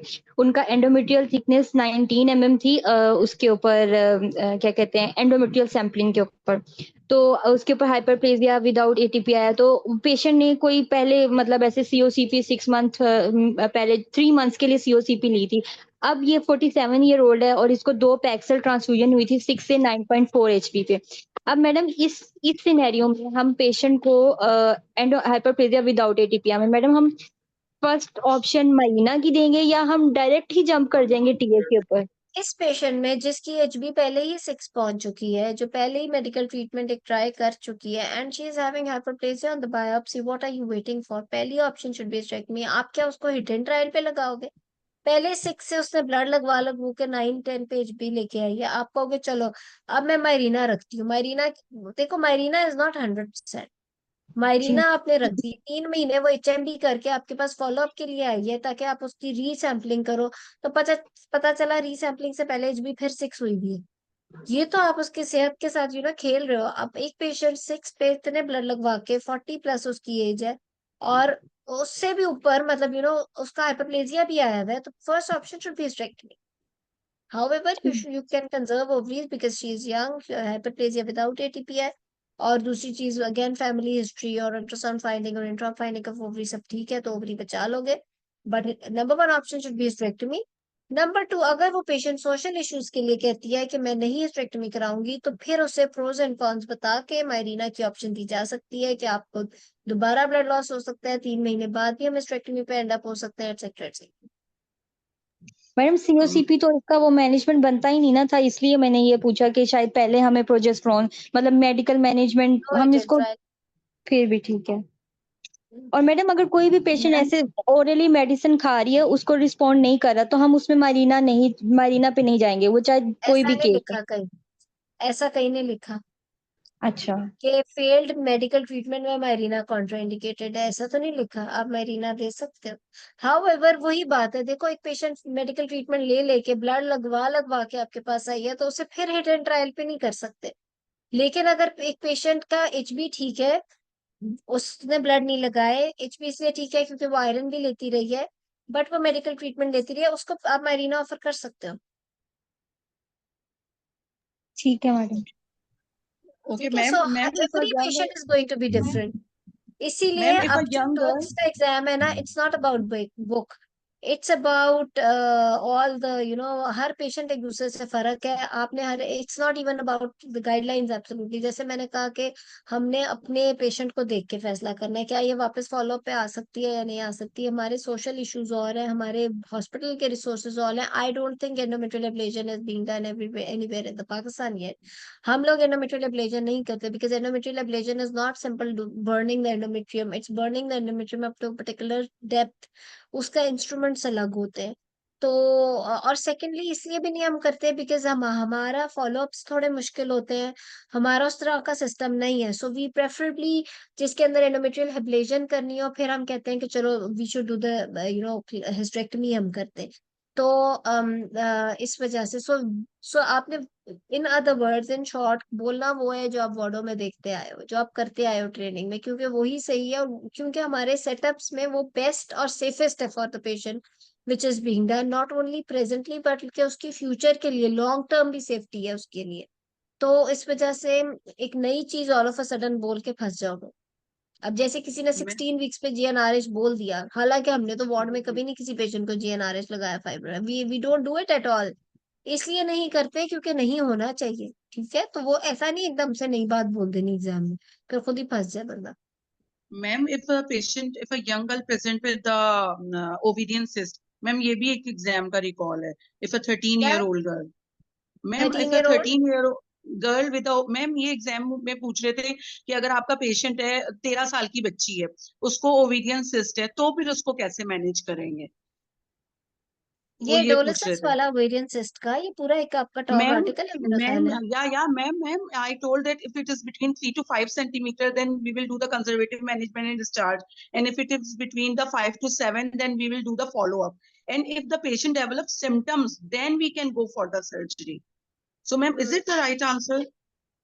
बिल्कुल ठीक आंसर है, इसका पूरा फ्लो चार्ट बना हुआ है आपके टॉक में। जी जी मैम, मुझे पता है उसका flow chart. And ma'am, if after the surgery of the borderline ovarian tumour patient comes with the recurrence, then what would be the treatment? Border फिर लाइन सर ओवेरियन ट्यूमर के साथ वो recurrence के साथ आई है, तो पहले conservative surgery क्यों हुई थी बॉर्डर लाइन सीए में?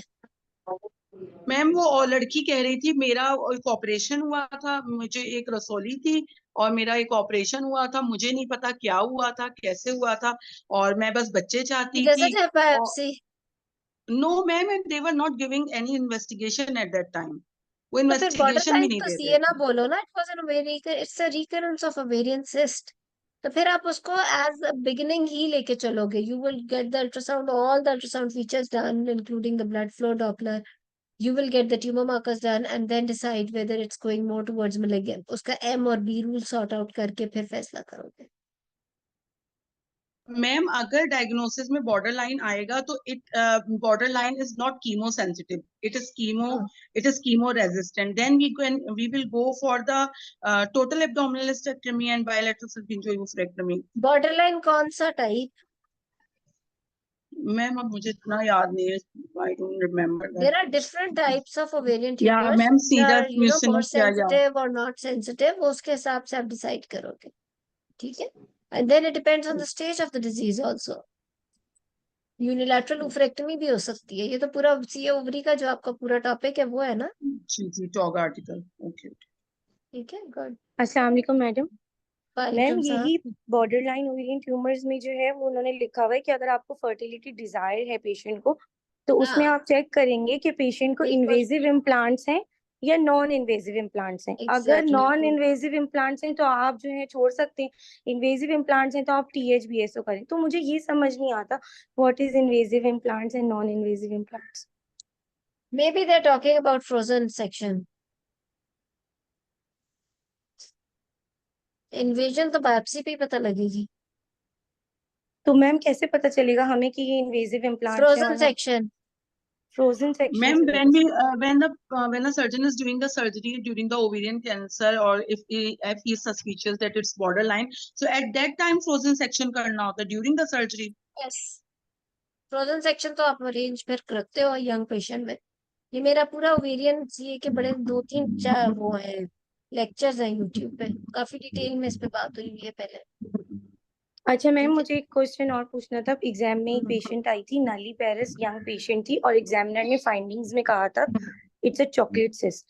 तो चॉकलेट सिस्ट को हम एंडोमेट्रियोसिस तक ही कंसीडर करें या हमें उसमें ट्यूमर मार्कर्स भी मांगने चाहिए?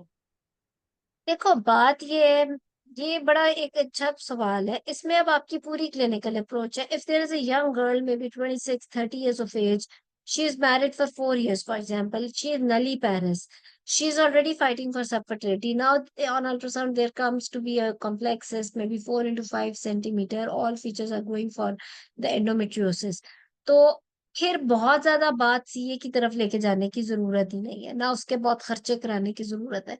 हाँ, अगर आप एग्जाम में या वैसे भी अपने आप को सेफ रख के कुछ करना चाह रहे हो, तो फिर आप एक ट्यूमर मार्कर्स करा लो कि उस वो भी जस्टिफाइबल है कि आप कहो कि बिकॉज कॉम्प्लेक्स सिस्ट आ गई है तो मैंने इसको करना है। लेकिन अगर आपका अल्ट्रासोनोलॉजिस्ट इज सेइंग कि ग्राउंड ग्लास अपीयरेंस है, ये इट्स एंडोमेट्रियोटिक एक्सेट्रा एक्सेट्रा, और इसमें एंड शी इज नलीपेरस और young patient and all that, तो फिर take her age chocolate cyst and proceed accordingly. लेकिन अगेन अगर एक अनमैरिड बच्ची है जिसमें फर्टिलिटी का तो हमें पता ही नहीं है, 5 सेंटीमीटर की कॉम्प्लेक्स सिस्ट आ गई है, तो it's better to rule out malignancy, even if your sonologist is saying it's endometriotic। और अगर जब आप malignancy रूल आउट करते हो कि tumour markers are normal except for of course endometriosis में CO 1 to 5 एटलीस्ट 150 या 200 तक तो होता ही है, तो फिर आप उसको मेडिकल ट्रीटमेंट देके ट्रीट कर लोगे। मैडम मुझे एक बहुत ज्यादा एंडोमेट्रोसिस का ही सवाल पूछना थैंक यू मैडम मैम। ये मैडम मुझे एक एंडोमेट्रोसिस का ही सवाल पूछना था। एक पेशेंट एडमिट थी वार्ड में, उसकी ना 4 सेंटीमीटर की एंडोमेट्रोटिक सिस्ट थी लेफ्ट साइड पे। पेशेंट को वो डिस्मेनोरिया की हिस्ट्री थी, लेकिन उनको बहुत फेयर नहीं थी, और डिस्फेरोनिया भी नहीं था उसको, लेकिन वो 8 ईयर से सब फर्टाइल थी, प्राइमरी सब फर्टिलिटी थी। अब उसको वार्ड में एडमिट किया हुआ था, बाकी सारी उसकी इन्वेस्टिगेशन नॉर्मल थी, सीवन एनालिसिस भी नॉर्मल था, अभी उसके ट्यूब टेस्ट वगैरह उन्होंने करने थे। तो ठीक मैडम है। ये जो और 4 उसका सेंटीमीटर सॉरी का स्कैन पे क्या था?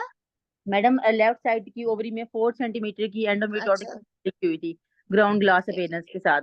तो मैडम इसको अगर हम डिवाइड करें according to the stage of endometriosis, तो अगर ग्रेटर देन 1 सेंटीमीटर तो ये मॉडरेट वाली में आती है ना। ठीक तो है। मैडम मेरा क्वेश्चन आपसे ये है कि इसकी हम जैसे लेप्रोस्कोपिकली उसकी प्लान की हुई थी लेप्रोस्कोपी, तो उसकी हम सिस्ट निकाल देंगे, उसके बाद जी। मैडम 8 ईयर से वो सब फर्टाइल है, अगर उसकी ट्यूब ही पेटेंट है सपोज पेटेंसी है, तो मैडम उसको हम क्या ट्रीटमेंट ऑफर करेंगे? देखिए मॉडरेट टू स्फेयर में गाइडलाइन तो ये कहती हैं कि आप उसका पहले AMH लेवल चेक कर लो और उसको पहले 2 साइकिल दो, लेकिन आप देखो लेप्रोस्कोपी कर। एंडोमेट्रियोसिस जो है ना, बड़ी जी एक मैम। इस किस्म की प्रॉब्लम है, या कह लो एक ऐसा टॉपिक है जिसमें रोज जो है ना आपकी अपडेट हो रही है चीज और मैनेजमेंट चेंज हो रही है। पहले एक जमाना था वो कहते थे हर एक की सर्जिकल ट्रीटमेंट करो, फिर एक जमाना आया उसमें उन्होंने कहा कि मेडिकल वर्सेस सर्जिकल। उसमें ये जो अब तक भी काफी चल रहा है कि वो कहते हैं कि अगर फर्टिलिटी इश्यूज नहीं है तो एंडोमेट्रियोसिस को आप खाली मेडिकली ट्रीट करो।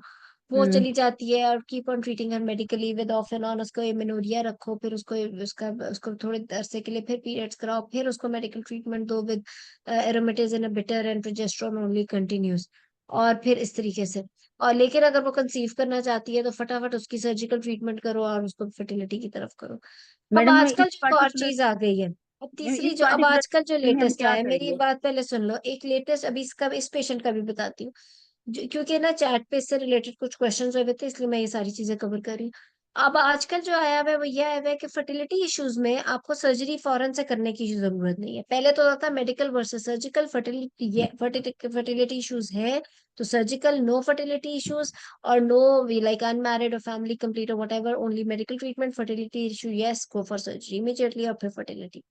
अब ये आ गया कि इवन अगर अब फर्टिलिटी इश्यूज भी हैं तो फॉरेन सर्जरी की तरफ जाने की जरूरत नहीं है, इंस्टेड आप उसको कंसीव कराने की कर सकते हो। Even the infertility centers or the IVF centers are performing IVF in the presence of endometriotic cyst as well। उसकी वजह क्या है? उसकी वजह यह है कि एक पेशेंट जिसमें सर्जरी नहीं भी हुई लेकिन एंडोमेट्रियोसिस है उसका ओवेरियन रिजर्व वैसे ही कम होना, AMH कम होना शुरू हो जाता है without surgery, even only in the presence of endometriosis. अगर अब इस पेशेंट में विद एंडोमेट्रियोसिस अगर आप सर्जरी भी कर दोगे तो और AMH कम हो जाएगा और ज्यादा वेरिएंट रिजर्व कॉम्प्रोमाइज होगा, और फिर ये पेशेंट रिकरेंस के साथ भी हो सकती है, बिकॉज एंडोमेट्रियोसिस तो एक नेवर एंडिंग चीज है। ठीक है, जी तो मैडम। इसलिए उन्होंने कहा कि अगर पेशेंट फर्टिलिटी के इश्यूज के साथ है और जैसे कि आपने ये पेशेंट कही 4 सेंटीमीटर्स वाली, अगर इसका ट्यूबल टेस्ट हुआ है, if you know about the tubal patency and if 4 centimetre की सिस्ट है, तो आप इसके अंदर फर्टिलिटी के लिए IUI की तरफ भी जा सकते हो, आप इसके अंदर डायरेक्ट IVF की तरफ भी जा सकते हो। There are many many studies now, अब आप कॉन्फ्रेंसेस में चले जाओ, people are presenting papers show कि इतने एंडोमेट्रियोसिस के पेशेंट्स थे और इसके अंदर हमने विदाउट सर्जरी IVF किया एंड दे कंसीव, और फिर जब एक दफा प्रेगनेंसी हो गई तो वैसे ही सिस्ट बढ़ना खत्म हो गई। तो ये चीज अभी चल रही है, सो आप अपना स्टैंस देख लो विद वेरी गुड रेफरेंस। अभी तक वैसे जो लेटेस्ट रेफरेंस गाइडलाइन में वो तो यही है कि सर्जरी के अंदर आप ट्यूबल पेटेंसी चेक करो, while doing the tubal patency laparoscopically you remove the cyst and immediately after that आप विद इन 1 ईयर आपने पेशेंट को इसलिए कंसीव कराना है क्योंकि वैसे चांसेस ज्यादा होते हैं कंसीव करने के। दूसरा ये कि उसकी फर्टिलिटी का मसला ना हो लेटर ऑन। अच्छा तो मैडम, जो मेरी हम इसको अब मैडम इसको हम स्पॉन्टेनियस का कहेंगे, अगर हम स्पॉन्टेनियस का कह के इसको छोड़ देंगे तो इसकी तो एंडोमेट्रियोसिस स्पॉन्टेनियस तो छोड़ ही जाएगी। नहीं सकते। जी एक मैडम, तो पेशेंट मैडम जिसके अंदर कॉज नजर आ रही है उसको में तो टाइम ही नहीं हमने वेस्ट करना ना। जी मैडम, इसको मैडम फिर हम क्या करेंगे? वो कहते हैं एक ड्यू हर्ट्स में ये बात लिखी हुई है कि उसको GNH RH एनालॉग दे दो for the time period of surgery से वो रिकवर हो, जैसे 2 to 3 मंथ, और उसके बाद आप इसको IVF GnRH करा। चैनलॉग, देखो बात ये है, बार बार मैं कहती हूँ कि GnRH चैनलॉग कब देना है हर पेशेंट को। इसमें भी एंडोमेट्रियोसिस में GnRH analogue is very good, but उसमें और चीजें ज्यादा बेहतर और ज्यादा आसान और लेस कॉस्टली हैं। प्रोजेस्टेरॉन ओनली दे दो कंटिन्यूसली, इट हैज देखो हमने हर चीज का देखना है कि किसका कितना सक्सेस है। क्या GnRH का ज्यादा सक्सेस है और हार्मोन से? नहीं, लेकिन साइड इफेक्ट प्रोफाइल और कॉस्ट बहुत ज्यादा है। ठीक है, नंबर 2 ये कि अब तो जो लेटेस्ट देखो हार्मोन्स में भी नई नई हर चीज आ रही है। इसमें एरोमेटेज इनहिबिटर्स विद प्रोजेस्टेरॉन का जो कॉम्बिनेशन विद एंडोमेट्रियोसिस की treatment and medical treatment of endometriosis है, दिस हैज इसने तो एक मेडिकल उसको चेंज ही कर दिया एंडोमेट्रियोसिस को। आप लेट्रोजोल दो उसको OD में along with the progesterone only continuously do for 3 months and you can see that more than 50% of the size of the cyst will be gone and after further 3 months वो cyst भी गायब हो सकती है। तो yes, तो why are you giving GnRH? Madam कुछ madam इसका बताएं, अगर एग्जाम में आए तो इसको हमने 4 सेंटीमीटर का है एंडोमेट्रियोसिस, सब फर्टिलिटी है, इस तो इनको पेशेंट हमने को बाद में क्या do ऑप्शन था? laparoscopy and patency test at the time of laparoscopy, remove the cyst, and in laparoscopy you are seeing that the tubes are patent, cyst has been removed, immediately उसको IUI की तरफ ले जाओ। 3 tries IUI की, if she conceives well and good, 1 IVF। ठीक है okay madam. Ma'am, thank you ma'am. Ma'am ठीक है, HPV चलिए। वैक्सीनेशन यंग गर्ल में कैसे बताएंगे? किसकी If HPV vaccination in a young girl. बताना क्या?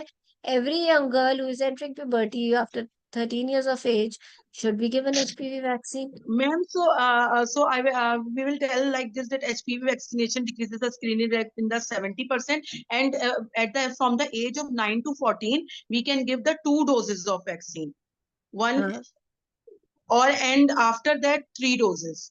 बस मैम इतना बिल्कुल सा स्टेशन होगा फिर क्या? बस इतना सही होगा। और बात ये है कि इम्पोर्टेंस का बताना चाहिए कि अगर आप फर्दर प्रिवेंशन के लिए कर रहे हो आप, इसमें कोई नहीं वो क्या है। ओके। जी, तहरीम और कोमल, आज तो हमारी सारी क्लास इसी पे क्वेश्चंस, पर these are very good questions, वो बिकॉज आई एम श्योर एक तरह से लास्ट की क्लास है बिफोर द मैम एग्जाम। तो जी, IUGR की मैनेजमेंट अगर आप थोड़ी बता देती वो तो मुश्किल मुझे तो अच्छा, आई नहीं। IUGR का मुझे बिल्कुल तबिंदा ने कहा था and I saw the guideline, कुछ नई गाइडलाइन और टॉक भी आया है। इससे टॉक तो नहीं है, गाइडलाइन है, तो वो मैंने देखा है। फ्रैंकली बहुत ज्यादा मुझे फर्क नहीं लगा पुरानी और नई का, but I will share the guideline जो तबिंदा ने भी शेयर की थी। लेकिन फर्क है भी क्योंकि इसके अंदर इन्होंने अर्ली ग्रोथ रिस्ट्रिक्शन और लेट ग्रोथ रिस्ट्रिक्शन में 2 ग्रुप्स में डिवाइड कर दिया हुआ है, सो प्लीज देख लेना। अर्ली के अंदर इन्होंने बिफोर 32 वीक्स का कर दिया है और लेट के अंदर आफ्टर 32 और 34 वीक्स का कर दिया है। अर्ली में उन्होंने कहा है कि कब आपने इंटरवेंशन करनी है, जो कि डक्टस वेनोसस का डॉपलर पे बहुत डिपेंड करता है। लेकिन उसके साथ कुछ और भी फैक्टर्स हैं बड़े इंटरेस्टिंग, कि एब्डोमिनल सर्कमफ्रेंस, अच्छा एब्डोमिनल सर्कमफ्रेंस को भी 2 में डिवाइड कर दिया कि 3rd सेंटाइल और 10th सेंटाइल को कब कंसिडर करना है। सो नई गाइडलाइन बहुत जरूरी है देखना।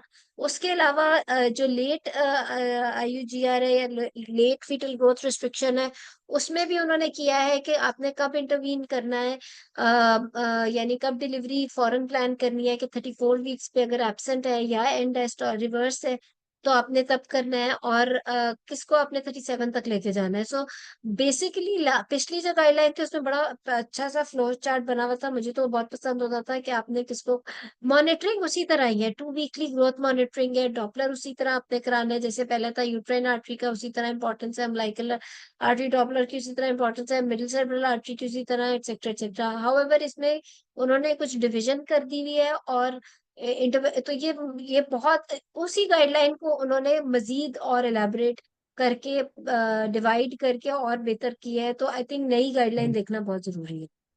मैडम मैम ये उस देखी तो है। गाइडलाइन में मैम उस गाइडलाइन में ये ऐसे क्या है कि 26 to 28 वीक पे अगर IUGR आया है तो हाँ वो आपने अर्ली फिर है। डक्टस वेनोसिस करवानी है, और उसमें ए वेव एब्सेंट है और शॉर्ट टर्म वेरिएशन पता नहीं क्या है 2.6 है। हाँ मैम इसकी क्या एक्चुअली वैल्यू ये है? थियोरेटिकल बातें हैं।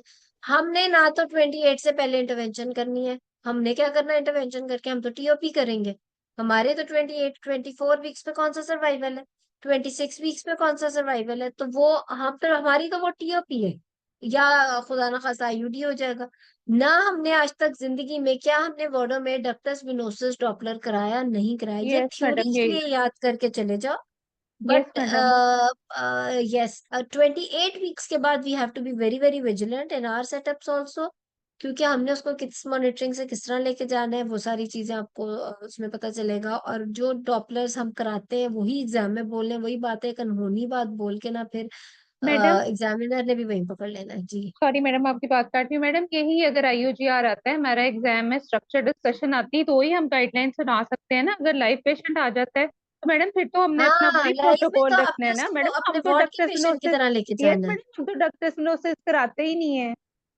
और हम इसलिए नहीं कराते हैं क्योंकि हमने अर्ली इंटरवीन ही नहीं करना, हमारी वो इंटरवेंशन नहीं होगी, वो तो TOP होगी फिर। तो मैडम हम तो फिर ऐसे ही लेके चलेंगे ना, अगर एब्सेंट या रिवर्स हो गया तो बस ये स्टेरॉइड MCQs लगाओ और के लिवर। लिए है। हाँ जी बिल्कुल, टोक्स का नहीं है बिल्कुल। मैडम ठीक है एक और मैडम। क्वेश्चन मेरा है, लास्ट क्वेश्चन है जी मैडम, वो ये है कि जब हम रोल प्ले वाला स्टेशन कर रहे होते हैं तो हम जब हम रोल प्ले में हिस्ट्री ले लेते हैं, उसके बाद हम मैडम इन्वेस्टिगेशन और एग्जामिनेशन पे हम रोल प्लेयर को सिर्फ एक ही बात बोलते हैं कि हम आपका इन्वेस्टिगेशन कराएं, मैं आपके कुछ टेस्ट करवाऊंगी और मैं आपका मायना करूंगी और आपके कुछ इन्वेस्टिगेशन कराऊंगी, और फिर मैं एग्जामिनर की तरफ मुंह करके उनको सारी उनसे जो जो इन्वेस्टिगेशन है मैडम, जैसे examination madam I want BMI, BP, pulse, temperature, respiratory, thyroid, abdominal और दिस, फिर इसी तरह इन्वेस्टिगेशन भी मैं उनसे madam I want CBC, HB, ऐसे ही करेंगे, या मैडम हम पूरी ही बात ही रोल प्लेयर के साथ करेंगे और उसे कहेंगे कि मैं आपका मतलब जैसे हम बताते हैं डिटेल में, मैं आपका नब्ज नहीं नहीं, देखूंगी, ब्लड अगर प्रेशर देखूंगी। देखो रोल प्लेयर तो एक्चुअल पेशेंट नहीं है ना, और उन्होंने इसलिए नहीं बिठाया कि आप उसके ऊपर परफॉर्म करो। अगर तो ऐसा स्टेशन नहीं है जिसमें आपने परफॉर्म करके दिखाना है, तो बिल्कुल ऐसे ही जैसे आपने पहले बोला कि हिस्ट्री एग्जामिनेशन, हिस्ट्री करके then you will say that I, फिर आप एग्जामिनर की तरफ मुड़ जाओ कि मुझे एग्जामिनेशन इन्वेस्टिगेशन में ही चाहिए। अगर वहां कोई ऐसा बंदा बैठा है जिसके ऊपर एग्जामिन करके दिखाना है, तो फिर ऑब्वियसली फिर तो आप उठ के फिर आप उसके ऊपर एग्जामिन करोगे, आप उस रोल प्लेयर से नहीं पूछोगे कि अब आप अपना BMI मुझे बताएं, अब आप अपनी ये फाइंडिंग बताएं, ये बताएं, वो आपको एग्जामिनर ही बताएंगे। ठीक है मैडम। मैम इन जी the Komal, ma'am in the pre last of gynae questions list, जी। ma'am, in the pre-op gynae list, how we have to start? Ma'am, like I was saying in the pre-op gynae list that I will take the consent and I will reassure that PIL is given in the blood group and the allergies, BMI and risk and benefit. तो ma'am वो कह रही थी कि हर एक एक room के लिहाज से करो, तो इसमें कैसे होगा? देखो प्री ऑपरेटिव गायनी के अंदर आपने बहुत कहानियां नहीं डालनी, आपका ये एक स्टेशन ही आना, आपका ये पार्ट ऑफ डिस्कशन होगा, राइट। सो आपने इस चीज को, आपने इम्पोर्टेंस उस चीज को देनी है जिस चीज की बात करने वहां बैठेंगे, लेकिन you can not miss anything in the pre operative preparation of a patient. Except for a very few particular procedures, जिससे पहले प्री ऑपरेटिव का अलग स्टेशन आ सकता है, जैसे कि लैप्रोस्कोपी, लैप्रोस्कोपिक सर्जरी। जैसे कि मिलिग्नेंसी की आप सर्जरी करने जा रहे हो तो प्री ऑपरेटिव आ सकता है। अगर आप कोई भी सर्जरी करने जा रहे हो, may be you are going to perform hysterectomy in a patient of HMB, और you are going to perform myomectomy, उसमें प्री ऑपरेटिव में बात आपने फिर फटाफट बोलना है कि मैंने एनेस्थीसिया असेसमेंट कराई, ब्लड अरेंजमेंट पे नजर मारी, कौन सा ABCD करके कुछ याद कर लो, मैंने कंसेंट, उसके प्रोज एंड कॉन्स डिस्कस किया, I had a consent, I ruled out all the medical disorder, और मैंने शिफ्ट किया, राइट। तो फिर आपने 1 सेकंड में बोलना है ताकि काम की बात पे बात हो सके। बार बार मैं बताऊंगी, अपनी अप्रोच आपने अपने वार्ड वाली करनी है, अपने हॉस्पिटल वाली, अपने सेटअप वाली, अपने कंट्री वाली करनी है। ये जो आप प्री ऑपरेटिव चेकलिस्ट की बात कर रहे हो या एक्सेट्रा बात कर रहे हो, these are very good things, लेकिन ये चीजें आपने बहुत क्विकली गुजारनी है, क्योंकि असल जो स्टेशन है उसके ऊपर आपकी की बनी हुई है ना। अगर तो स्टेशन सिर्फ प्री ऑपरेटिव असेसमेंट पे या प्री ऑपरेटिव प्रेपरेशन पे, जैसे कि लैप्रोस्कोपी में, फिर बात लंबी है, फिर लो रिस्क हाई रिस्क की बात भी होनी है, फिर उसके बाद उसकी एनेस्थीसिया फिटनेस की बात होनी है, जिसमें इंट्राऑक्यूलर प्रेशर, तो कार्डियक प्रॉब्लम, तो एक्सेट्रा की बात भी होनी है, फिर उसके अंदर BMI की अलग से बात होनी है, क्योंकि आपकी पोर्ट एंट्री वहां से डिसाइड होगी, या प्रीवियस सर्जरी या प्रीवियस इंजरी। फिर बात हिस्ट्री, एग्जामिनेशन, इन्वेस्टिगेशन से स्टार्ट होगी, क्योंकि वो फिर कंप्लीट प्री ऑपरेटिव है। मेलिग्नेंसी की बात है तो again complete history, examination, investigation पे बात जाएगी, क्योंकि आपके उसके अकॉर्डिंगली वो सर्जरी डिपेंड होनी है। आपकी प्री ऑपरेटिव स्टेजिंग होगी तो आपकी इंट्रा ऑपरेटिव स्टेजिंग होगी ना। तो जो जब स्टेशन ही प्री ऑपरेटिव है तो वो और बात है, ठीक है जी। जी कोमल, लास्ट क्वेश्चन कोमल का जी। मैम मैम अगर सब म्यूकोजल फाइब्राइड हो और 5 सेंटीमीटर से ज्यादा हो तो मैम फिर हम GnRH दे सकते हैं हिस्टेरोस्कोपिक नो, मायोमेक्टमी? मैंने कहा फाइब्रॉइड में GnRH नहीं बोलना, फाइब्रॉइड में मेडिकल ट्रीटमेंट का नाम नहीं बोलना, चाहे कोई MCQ कर रहे हो, चाहे वो आप टोक्स का एग्जाम दे रहे हो, वाइवे में बैठे हो, फाइब्रॉइड की मेडिकल ट्रीटमेंट नहीं है। अगर आपने क्यों दिया आपने GnRH? नो नो नो, आप अपनी सर्जरी डिफिकल्ट करोगे। GnRH आपने करनी तो सर्जरी है ही, your no ma'am surgical skills should be good. आपने साइज छोटा करने के लिए हम GnRH नहीं देते, हम ब्लड लॉस को कम करने के लिए देते। एक चीज की क्लैरिटी कर लो। और ब्लड लॉस को कम करने के लिए हमारे पास और भी बड़े तरीके हैं, लेकिन अगर सिर्फ बात ब्लड लॉस की हो रही हो तो हम बुक्स में GnRH लिखा की ही बात हुआ कर है कि सकते साइज श्रिंक करने के लिए हैं। देते हैं। लिखा हुआ है, लेकिन आप अपनी क्लिनिकल अप्रोच देखो ना। Have you ever done this in your ward? Have you ever seen anyone doing it in life? क्यों नहीं कोई करता? क्यों फाइब्रॉइड? देखो सब म्यूकोजल फाइब्रॉइड 5 सेंटीमीटर का भी हिस्टेरोस्कोपिक रिसेक्शन से हो जाएगा। Your surgical skill should be that good that you should not. Why are you exposing patient to the risk of GnRH and then you are making your surgery difficult as well? Ma'am surgery में बड़ा फर्क है GnRH लिए हुए patient में और non जिसने GnRH नहीं लिया होता उसका फाइब्रॉइड इतना मजेदार फुटबॉल की तरह करके निकल आता है, क्योंकि प्लेन बना होता है। जिसने GnRH लिया होता है उसमें आप फंस जाते हो, उसमें आपको नहीं पता होता कि आप यूट्रस की वॉल कहाँ पे बचा रहे हो, आप एंडोमेट्रियल कैविटी में एंटर हो चुके हो, आप फाइब्रॉइड के साथ पूरी एंडोमेट्रियम भी उड़ा कर ले गए हो, आपको प्लेन्स का नहीं पता चलता। सो शौकिया हम GnRH नहीं देंगे पहले जी। अगर ये 0 to फीगो क्लासिफिकेशन के मुताबिक हो फिर भी 0 से 2 फीगो की क्लासिफिकेशन हो, बेशक सब म्यूकोजल फाइब्रॉइड है, हिस्टेरोस्कोपिक रिसेक्शन से बड़े आराम से निकल आएगा। मैडम हिस्टेरोस्कोपिक रिसेक्शन से हम कितने साइज का तक का निकाल सकते हैं सब There mucosal? is again no hard and fast. It all depends on your surgical skills. इसमें फ्लूइड ओवरलोड में जाने का चांस होता है। पेशेंट को आप पहले ही कह देते हो कि 2 सिटिंग्स में निकल सकता है। 50% फर्स्ट सिटिंग में, 50% इसका आफ्टर 2 और 3 मंथ सेकेंड सिटिंग में। लेकिन फिर भी मैं कहूंगी कि ये GnRH एनालॉग से बेहतर है कि आप उसकी 2 सिटिंग्स में कर लो फाइब्रॉइड हिस्टेरोस्कोपिक रिसेक्शन से, या उसको ओपन करके एक ही दफा में निकाल लो, इंस्टेड के GnRH देने के बाद करो, क्योंकि पहले 3 से 6 महीने, कम से कम 6 महीने वो पेशेंट सब म्यूकोजल फाइब्रॉइड के साथ इतनी हैवी ब्लीडिंग होती है 6 महीने तक आप GnRH दिए जा रहे हो, irregular bleeding, heavy bleeding, blood लगवाई जा रही है, फिर वो 5 सेंटीमीटर वाली 3 सेंटीमीटर करके आई है, लेकिन when you are performing hysteroscopic resection of this fibroid, you immediately get to know that when you have removed 2 centimeter of the fibroid, patient is going on fluid overload. Now you have to abandon the procedure and you have to relook the surgery, or you have to redo the surgery after 3 months. Now what are you doing? You are giving 6 months GnRH with side effects, with irregular bleeding and blood transfusions. You are performing surgery, and at the end of the surgery, you are saying that after 3 months you will do another surgery. वो patient तो शायद पागल हो जाएगी। इससे बुरी management नहीं हो सकती। उससे बेहतर है 5 सेंटीमीटर का फाइब्रॉइड नजर आ गया। अगर पेशेंट नहीं एब्डोमिनल सर्जरी के लिए मानती या नहीं है और इस स्टेरोस्कोपिक रिसेक्शन है, तो 2 सिटिंग्स में आप उसका फाइब्रॉइड रिमूव कर दो।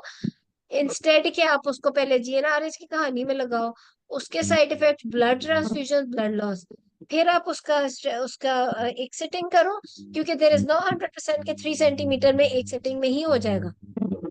और फिर आप एंड अप होते हो फ्लूइड ओवरलोड में। आपने वही प्रोसीजर बंद किया और फिर आप 3 मंथ्स के बाद उसे बुला रहे हो। ये तो अजीब सी मैनेजमेंट। साल लग गया, एक 5 सेंटीमीटर का फाइब्रॉइड ही नहीं जा रहा आपसे। ठीक है ना? जी मैम। और मैम लेप्रोस्कोपिक मायोमेक्टमी के लिए साइज और नंबर की क्या लिमिट है ma'am? No limit of anything. It all depends on your surgical skills. However, laparoscopic myomectomy में अगर multiple fibroids होंगे तो recurrence of fibroid का chance आता है, which is 25 to 30%, right? अगर ओपन सर्जरी में मल्टीपल फाइब्रॉइड की मायोमेक्टमी हो रही है तो रिकरेंस इज लेस देन 10%। इसकी वजह क्या है कि आप ओपन सर्जरी में पेल्पेट करके देख रहे हो, ठीक है, और आपका कोई सब सीडलिंग फाइब्रॉइड भी रह जाने का चांस बहुत मिनिमल है। और लेप्रोस्कोपिक में you can not feel the fibroids. तो जब आप मायोमेक्टमी करते हो तो सीडलिंग फाइब्रॉइड के रह जाने का चांस होता है, जो कि बाद में रिकर हो सकता है, या कोई इंट्रामायोमेट्रियल फिगो 4 वाला कोई फाइब्रॉइड आपका अंदर रह जाने का चांस है, because you can not see it and you can not feel it. तो फिर वो बाद में बड़ा होके आ सकता है। तो लेप्रोस्कोपिक में अगर मल्टीपल फाइब्रॉइड्स हैं, preference is open surgery to prevent her from the recurrence. जी समीना और कोमल, बस इनके बाद जी समीना। एक कंफ्यूजन है ना कि अगर इंट्राम्यूरल फाइब्राइड हो 2 सेंटीमीटर हो और सिम्प्टोमेटिक हो तो तब भी बस सर्जरी करनी है? करनी पड़ेगी। देखो 2 सेंटीमीटर का इंट्राम्यूरल है, excuse me, Figo 4 and above है, 2 सेंटीमीटर के, आपने मेडिकल ट्रीटमेंट ट्राई कर ली है, आपने उसे मरीना भी ट्राई कर लिया, वो नहीं ठीक हो रही, तो आप उसे मायोमेक्टमी ऑफर करोगे आफ्टर टेलिंग हर कि अगर myomectomy, because it's so small, it may not be the cause of this bleeding, और तो she may even need hysterectomy later on, कि किसी तरीके से उसकी ब्लीडिंग ठीक नहीं हो रही है, fibroid is very very small, तो मायोमेक्टमी वर्सेस हिस्टेरेक्टमी की बात हो सकती है पेशेंट से। मैम एक क्वेश्चन पूछ लूं प्लीज? जी जी जी जी। मैडम 19-year-old गर्ल में ना लास्ट टाइम मैम सिनेरियो था डिसजर्मिनोमा था, LDH 400 प्लस में था और साथ में एसाइटिस थी ना, जो सिनेरियो कंप्लीट था मैडम, तो उसको मैडम कैसे लेके चलना था 19 ईयर गर्ल में? उसमें तो फिर MDT से डिस्कस करना है, बिकॉज मेलिग्नेंसी एम रूल्स बहुत ज्यादा है। तो आपने MDT से डिस्कस करना है कि पहले उन्होंने उसको क्या देना है, कीमो देनी है या सर्जिकल या डिसजर्मिनोमा तो रेडियो होता है सर। MDT के अलावा वो बार बार यही कहती थी कि MDT तो करेंगे, आपको खुद ही आप बताएं। बताना चाहिए। आप ये बुक में देखोगे कि मेरा ख्याल है डिसजर्मिनोमा इज रेडियो सेंसिटिव, तो आप एडजुवेंट पहले उसको रेडियो दोगे और फिर होनी तो क्लियरेंस सर्जरी है। लेकिन मैडम वो बिल्कुल एग्री नहीं होती थी, मैंने उनको यही बताया था क्योंकि उसमें एसाइटिस भी थी और LDH भी रेस था, सारी पिक्चर बहुत ज्यादा मैलिग्नेंसी वाली थी। तो देखो सीटी करा के आपने उसका स्प्रेड देख लिया, अगर उसकी स्टेज 3 एंड बियॉन्ड आ रही है तो फिर ऑब्वियसली पहले एडजुवेंट कुछ दोगे, फिर क्लियरेंस सर्जरी करोगे। ठीक है? ठीक है मैडम, ठीक है जी सदफ और कोमल क्विकली, फिर खत्म हो जाएगी क्लास। मैडम मैम मैंने ये क्लास पूछना और था। ले ले मैम एक क्लास और ले ले हमारे एग्जाम से पहले प्लीज मैम। मैं जरूर ले लेती, एक्चुअली मैं आई एम नॉट हेयर, मैं कहीं जा रही हूँ, मैं आज रात को ही कहीं जा रही हूँ, वरना मैं क्लास जरूर और ले लेती। I am not here for the week. इंशाल्लाह अगले संडे को मैंने आना है, तो मैं ले नहीं सकूंगी, मेरे पास ये कंप्यूटर नहीं होगा। मैडम मेरा क्वेश्चन ये था, भेज देना, बट अगेन वही बात है, आई नो क्लास में जो लाइव क्लास में होता है वो जी क्विकली।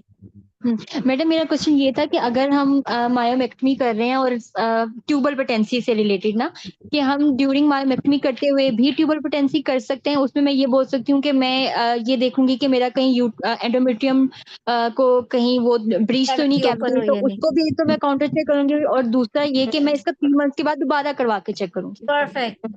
अगर ट्यूबल पेटेंसी की बात हुए and if you are doing it in the ward and you want to do it during procedure also, तो आपकी जस्टिफिकेशन वही होगी जो सदफ की है। उसमें ये बात ऐड कर लेंगे कि एक तो ट्यूबल स्टेटस, पेशेंट को आप वैसे बता दोगे कि विद फाइब्रोइड्स भी क्या था। अगर आपका उस वक्त ही ट्यूबें बंद है तो फिर तो शायद 3 मंथ्स के बाद भी जरूरत ना पड़े ना, कि यानी मायोमेक्टमी से पहले ही ट्यूबें बंद थी, तो फिर तो आप मायोमेक्टमी के फौरन बाद उसे आईवीएफ के लिए ले जाओगे। सेकेंडली ये है कि जब आपने ब्लू कलर की डाई डाली and when you doing myomectomy and the cavity is open, you will immediately get to know that the cavity is open. few doctors don't want to do dye test during fibroids removal, वो भी एक justifiable चीज है। अगर आपने myomectomy में नहीं die test करना तो आप कह दो कि मायोमेक्टमी में डाई टेस्ट करने का फायदा नहीं है, मैंने 3 महीने के बाद भी तो करना है, फर्टिलिटी तो मैंने उसके बाद ही ट्राई स्टार्ट करानी है ना मैम पेशेंट तो को, तो both ways it's okay. Ma'am dye test हम मायोमेक्टमी के बाद ही करेंगे ना, करने के बाद के। जो आप अपने डिपार्टमेंट में ट्रेनिंग में करते आए हो दोनों चीजें ठीक है, आपने जस्टिफाई करना है बस। ठीक है जी कोमल। मैम ओवरऑल फाइब्राइड की रिकरेंस कितनी है? मैम हम किसकी 60% बोलते हैं, किसकी 62%। किसकी? फाइब्राइड माइ नो आफ्टर माइमेक नो, जो मैंने आपको बताई है वो है, मेरा ख्याल है प्रोग्रेस में या किसी इस तरह की बुक में। लेप्रोस्कोपी के बाद 25 से 30% रिकरेंस है, लेप्रोस्कोपिक मायोमेक्टमी के बाद, ओपन मायोमेक्टमी के बाद लेस देन 10% मल्टीपल फाइब्रोइड्स में। ठीक है, चलो गुड, बड़े अच्छे आपने क्वेश्चन, आपके क्वेश्चन से ही मुझे पता लग गया कि आप लोगों ने पास हो जाना है। ठीक है, यू आर रियली अस्सलाम डूइंग वालेकुम वेल, मैम। बहुत अच्छी मेहनत कर रहे हो जी। अस्सलाम वालेकुम मैम। वालेकुम जी। मैम मुझे एक क्वेश्चन करना था कि अगर असाइटिस फ्लूइड क्लिनिकली पॉजिटिव है तो हम कंफ्यूज होते हैं कि मतलब सी ओवरी में हम इस बात पे कंफ्यूज होते हैं कि क्लिनिकली हम इसको स्टेज 3 लेबल करें या स्टेज 1C लेबल करें। स्टेज 1C का भी तो यही है ना कि असाइटिक फ्लूइड में आपके मैलिग्नेंट सेल आ जाएं। तो क्लिनिकली यहाँ पे अगर एग्जामिनर हमें ये कहता है कि क्लिनिकली आप इसको क्या स्टेज दोगे, तो इसमें हम 1C देना अगर हाँ ओमेंटल बिल्कुल मैट्स नहीं है, पेरिटोनियल मैट्स नहीं है, सिर्फ बिल्कुल असाइटिस पॉजिटिव है। बिल्कुल बिल्कुल ठीक है ठीक है। मैम। मैम एंडोमेट्रोसिस वाली पेशेंट इमीडिएटली सर्जरी के बाद जो है वो कंसीव करना चाहती है, तो फिर भी हम हीलिंग टाइम जो है सर्जरी के बाद 3 मंथ देंगे? Immediate no no no, healing सिर्फ यूट्रस को चाहिए जहां पे मायोमेक्टमी हुई है। अगर कैविटी ओपन नहीं हुई तो 3 मंथ्स, ओपन हुई है तो 6 मंथ्स। एंडोमेट्रियोसिस में आप अगले महीने से इसे चाहे ओवुलेशन इंडक्शन दो या आईयूआई करो या उस पे। ठीक है, ठीक है ma'am, thank you ma'am. Welcome, good luck, और इंशाल्लाह रिजल्ट बताते रहना और फीडबैक। और वही बात है, मैं हमेशा कहती हूँ कि जो स्टेशन आते हैं, जो जो हेल्प आप कर सकते हो, बल्कि I open chat on the group also, अपने सारे स्टेशन शेयर करना, ताकि जिसका अगले दिन क्लास, अगले दिन एग्जाम हो तो उसको बड़ा फायदा हो जाता है।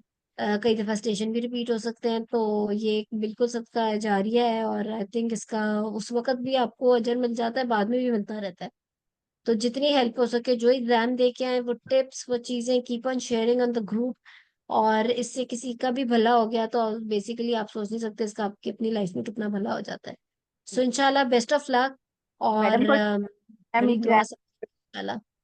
मैम कोई टिप्स दे दें थैंक एग्जाम यू के टिप्स मैम, लिए। थैंक मैं यू। उस वक्त सिर्फ दे रही होती हूँ, मैं कहती हूँ कि बहुत कॉन्फिडेंटली आपने जाना है हमेशा। ऑलवेज रिमेम्बर, रेयर चीजें जो है ना वो एग्जामिनर के लिए भी रेयर है।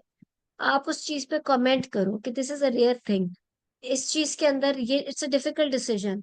कोई चीज जिसके अंदर आपको पता है कि गाइडलाइन या कहीं पे हार्ड एंड फास्ट नहीं लिखा, तो वहां बोलो कि इसके ऊपर कोई हार्ड एंड फास्ट रूल नहीं है, बट क्लिनिक, जैसे मैं आप लोगों को आंसर करती हूँ जब आप कोई क्वेश्चन करते हो। और वही बात है कि जब एक बात कर दी, हर चीज जस्टिफाइबल है। आप कुछ भी बोलोगे, आप उस चीज के ऊपर आपने अपने स्टैंड पे, if you know you are saying the right thing, आपको हटने की जरूरत नहीं है। जैसे कि मैंने आपसे कहा कि this is the type of exam जिसमें एग्जामिनर आपको कंफ्यूज ही करेगा जस्ट टू सी कि आपका फैसला कितना स्ट्रांग है। तो वो नहीं, वो आपने उसको सही तरह जस्टिफाई कर दिया तो बस फिर ही आप पास होगे इंशाल्लाह। लेकिन गलत चीज पे ऑफ कोर्स नहीं अड़ना। तो उस चीज को आपने बिल्कुल उसी तरह लेके जाना है। और माशाल्लाह आई थिंक थ्योरी में आप लोग बहुत स्ट्रांग हो, और जहां फंस जाओ हमेशा सोचो कि कोई एक नई बात नहीं करनी, सिर्फ ये सोचना है कि आपके डिपार्टमेंट में क्या हो रहा है, और आपके जो सीनियर्स या आपके प्रोफेसर या आपके जितने भी ये उस्ताद हैं, वो इस सिचुएशन में क्या करते हैं, ओटी में खड़े हैं, और ये चीज हो गई है, and they have to take the decision what they do at that time, बस वो बोल दो, वो चीज ठीक है। ठीक है। वो चीज आपको फेल नहीं करेगा, क्योंकि वो सिनेरियो में या उस चीज में वो चीज वो ठीक ही पिक कर रहे होते हैं। तो ये एक टिप है कि जो बोर्ड्स में देख रहे हो, जो अपनी ट्रेनिंग में करते आए हो, उसमें कोई एक अनहोनी चीज या बहुत थ्योरेटिकल चीज ऐड करने की जरूरत नहीं है, क्योंकि ये थ्योरी का एग्जाम नहीं है, ये उन्हीं पेशेंट्स के ऊपर एग्जाम है जो आप पूरी ट्रेनिंग में देखते आ रहे हो। ठीक है। सो वही मैनेजमेंट बोलो जो करते आए हो, तो वैसे ही पास हो जाओगे इंशाल्लाह। Thank you ma'am. ठीक है। So best of luck. Thank thank you you ma'am. Madam. Okay thank जी, यू मैडम। welcome.